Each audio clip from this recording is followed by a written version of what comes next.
Welcome back, boys and girls. So we're still continuing to read our chapter 11. Okay, so it says, there was a blast of drums and trumpets. This true story of Donna Malesindra, wife of Don Galaforos, on the occasion of her rescue from the prison in which the Moors had her in Spain, the boy said. Emperor Charlemagne, Malesindra's father, is going to scold his son-in-law, Don Galaforos, for wasting his time playing chess. Now Don Galaforos runs to her rescue. He comes to the tower where she's held prisoner. Don Galaforos arrives. Don Melisidra climbs down the balcony and jumps on her husband's horse. The boy kept pointing at the puppets moving around the stage. He went on, "Oh, what bad luck." Her skirt gets caught in the iron bars of the balcony. She's hanging, not on on his horse. He asks her to hold tight so that she doesn't fall. Look at the horse fleeing. But Kill Marsilio has been warned and starts pursuing the couple. I'm afraid he's going to catch up with them and bring them back tied to his horse tail. And that's terrible. Don Quixote stood up and shouted, "I won't let that happen in my presence," to the brave knight Del Galaforos. "Stop, you villains. Don't pursue him if you don't want to face me in combat." Then, with his sword, he destroyed all the puppets in the show, head, legs, and arms flew in all directions. "There are no real Moors. They're just puppets," Master Peter cried. "You're ruining my show. You're ruining me." The confusion was monumental. The monkey ran away. Sancho was scared. He'd never seen his master so angry before. Moors, boys and girls, is our core vocabulary word.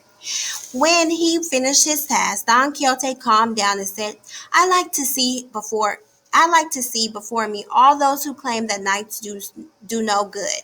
I have just saved Don Galaforos and Donna Melisendra from the wicked Moors. Long live knighthood." So, boys and girls, I want you to think about what was the monumental confusion. Remember, monumental means great or extreme. Don Quixote created the puppet show. So, what happens? I want you to stop and think about that. You remember, boys and girls, the extreme confusion. You remember he thought the Moors were really attacking them, right? And they were all puppets, right? So how does this event support that Don Quixote is idealistic? He doesn't really see things as they are. Remember, by him seeing the puppets as real and attacking them, you remember that's not real. He's not really realistic. He's not seeing life as it is. Okay, at the end of the first paragraph on page 31, the innkeeper says he would give the man with the green eye patch a room, even if it meant taking one away from the most powerful duke in Spain.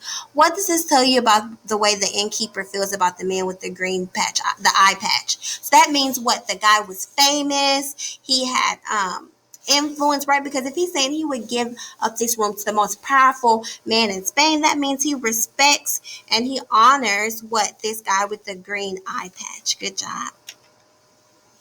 Okay, so the next page. It says Master Peter was crying real tears. Sancho, saddened by those tears, told him that the master would pay for all the damage.